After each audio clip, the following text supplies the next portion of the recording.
दोस्तों, सबसे पहले सब्सक्राइब करें, नोटिफिकेशन बेल दबाएं और सबसे पहले वाली ऑप्शन ऑल करें, जिससे हमारी आने वाली नई वीडियो की नोटिफिकेशन आपको फ़ौरन मिल जाएगी। जय श्री राम दोस्तों, आज हम कथा का अगला भाग श्रवण करेंगे। दोस्तों, हमारे कथाओं पर कम से कम 1000 लाइक तो आज का टारगेट है। लाइक ज़रूर कीजिएगा। चलिए कथा श्रवण करते हैं।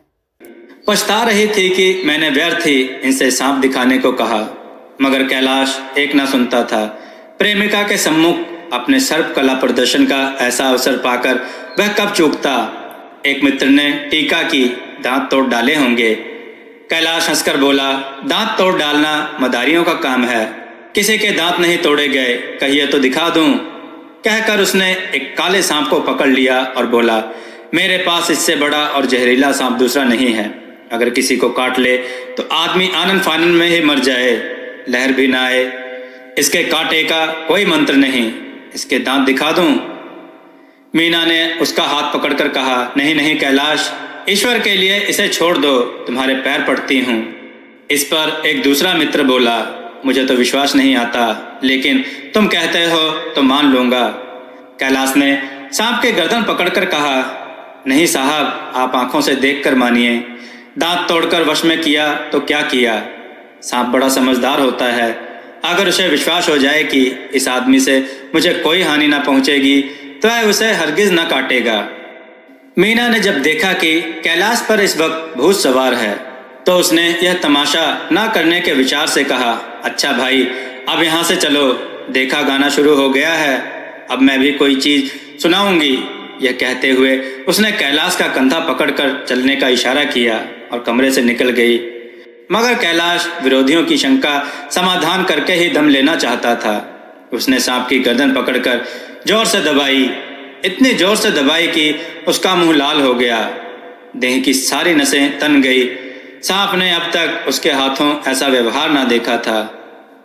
उसकी समझ में ना आता था कि यह मुझसे क्या चाहते हैं। उसे शायद भ्रम हुआ कि मुझे मार डालना चाहते हैं, अतएव वह आत्मरक्षा के लिए तैयार हो गया। कैलाश ने उसके गर्दन खूब दबाकर मुंह खोल दिया और उसके जहरीले दांत दिखाते हुए बोला, जिन सज्जनों को शक हो आकर देख लें। आया विश्वास या अब भी कुछ शक है। मित्रों ने आकर उसके दांत देखे और चकित हो गए। प्रत्यक्ष प्रमाण के सामने संदेह को स्थान कहाँ।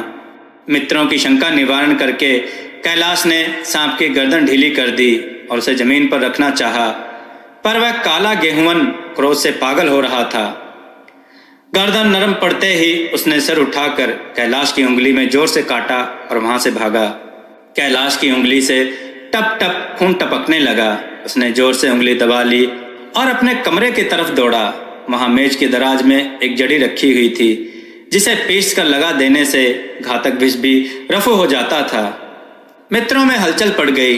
बाहर महफिल में भी खबर हुई। डॉक्टर साहब घबरा कर दौड़े। फौरन उंगली की जड़ कसकर बांधी गई और जड़ी पीसने के लिए दी गई। डॉक्टर साहब जड़ी के कायल ना थे। वह उंगली का डसा भाग नस्तर से काट देना चाहते थे, मगर कैलाश को जड़ी पर पूर्ण विश्वास था। मीना बाहर संगीत सुन रही थी।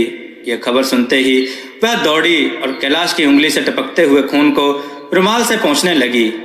जड़ी पीसी जाने लगी, पर उसी 1 मिनट में कैलाश की आंखें झपकने लगी। होंठों पर पीलापन दौड़ने लगा, यहाँ तक कि वह खड़ा न रह सका, फर्श पर बैठ गया। सारे मेहमान कमरे में जमा हो गए। कोई कुछ कहता था, कोई कुछ। इतने में जड़ी पीसकर आ गई। मीना ने उंगली पर लेप किया। 1 मिनट और बीता। कैलाश की आंखें बंद हो गईं। वह लेट गया और हाथ से पंखा झलने का इशारा किया। माँ ने दौड़कर उसका सर गोद में रख लिया और बिजली का टेबल फैन लगा दिया। डॉक्टर साहब ने झुककर पूछा, कैलाश कैसी तबीयत है। कैलाश ने धीरे से हाथ उठा लिया, पर कुछ बोल ना सका। मीना ने करुण स्वर में कहा, क्या जड़ी कुछ असर करेगी। डॉक्टर साहब ने सिर पकड़कर कहा, क्या बतलाऊं, मैं इसकी बातों में आ गया, अब तो नस्तर से भी कुछ फायदा ना होगा। आधे घंटे तक यही हाल रहा। कैलाश की दशा प्रतिक्षण बिगड़ती जाती थी, यहाँ तक कि उसकी आंखें पथरा गईं। हाथ पांव ठंडे पड़ गए, मुख की कांति मलिन पड़ गई। नाड़ी का कहीं पता नहीं। मौत के सारे लक्षण दिखाई देने लगे। घर में कोहराम मच गया। मीना एक और सिर पटकने लगी। माँ अलग पछाड़ खाने लगी। डॉक्टर प्रदीप को मित्रों ने पकड़ लिया, नहीं तो वह नश्तर अपनी गर्दन पर मार लेते। एक महाशय बोले, कोई मंत्र झाड़ने वाला मिले तो संभव है अब भी जान बच जाए। एक सज्जन ने इसका समर्थन किया, अरे साहब, कब्र में पड़ी हुई लाशें जिंदा हो गई हैं, ऐसे ऐसे बेमिसाल मंत्र पड़े हुए हैं। डॉक्टर प्रदीप बोले, मेरी अकल पर पत्थर पड़ गया था कि इसकी बातों में आ गया। नश्तर लगा देता तो यह नौबत ही नहीं आती। बार बार समझाता रहा कि बेटा सांप ना पालो, मगर कौन सुनता था। बुलाइए, किसी झाड़ फूंक करने वाले को ही बुलाइए। मेरा सब कुछ ले ले, मैं अपनी सारी जायदाद उसके पैरों पर रख दूंगा। लंगोटी बांधकर घर से निकल जाऊंगा, मगर मेरा कैलाश, मेरा प्यारा कैलाश उठ बैठे। ईश्वर के लिए किसी को बुलाइए।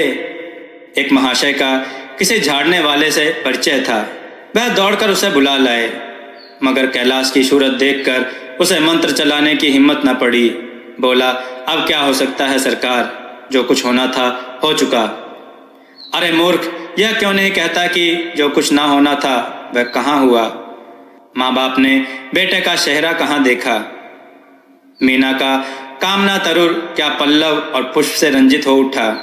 मन के वह स्वर्ण स्वप्न जिनसे जीवन अनंत का स्रोत बना हुआ था, क्या पूरे हो गए। जो ना होना था वह हो गया। वही हरा भरा मैदान था, वही सुनहरी चांदनी एक निशब्द संगीत की भांति प्रकृति पर छाई हुई थी। वही मित्र समाज था, वही मनोरंजन के समान थे, मगर जहां हास्य की ध्वनि थी वहां करुण क्रंदन और अश्रु प्रवाह था।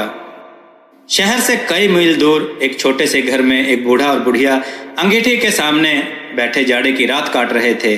बूढ़ा चाय पी रहा था और बीच बीच में खांसता था। बुढ़िया दोनों घुटनों में सर डाले आग की ओर ताक रही थी। एक मिट्टी के तेल की कुप्पी ताक पर जल रही थी।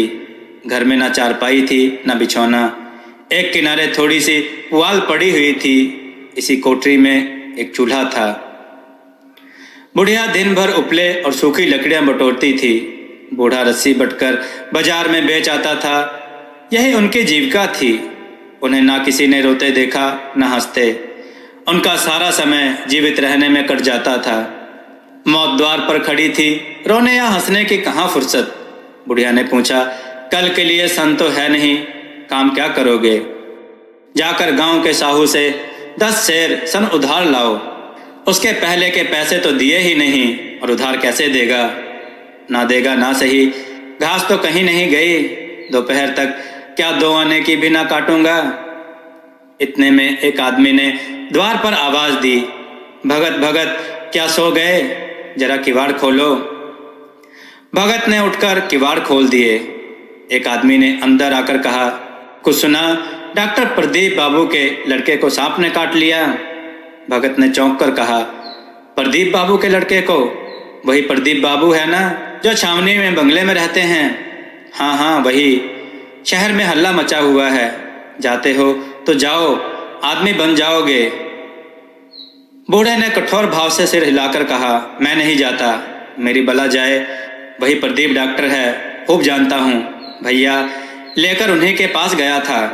खेलने जा रहे थे, पैरों पर गिर पड़ा कि एक नज़र देख लीजिए, मगर सीधे मुंह से बात तक नहीं की।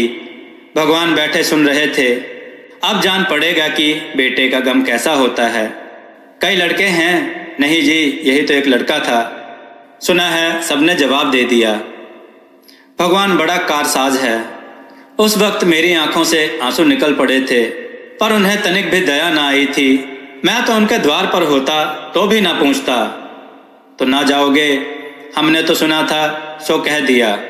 अच्छा किया, अच्छा किया, कलेजा ठंडा हो गया। आंखें ठंडी हो गईं, लड़का भी ठंडा हो गया होगा। तुम जाओ, आज चैन की नींद सोऊंगा। बुढ़िया से जरा तंबाकू ले लूं, एक चिलम और पीऊंगा। अब मालूम होगा लाला को, सारी साहिबी निकल जाएगी। हमारा क्या बिगड़ा, लड़के के मर जाने से कुछ राज तो नहीं चला गया। जहाँ 6 मर गए थे वहाँ एक और चला गया। तुम्हारा तो राज सुना हो जाएगा। उसी के वास्ते सबका गला दबा दबा कर जोड़ा था ना। दोस्तों, कथा का अगला भाग सुनने के लिए कमेंट में अवश्य लिखें। कथा को लाइक और शेयर जरूर करें। जय श्री राम भक्तों।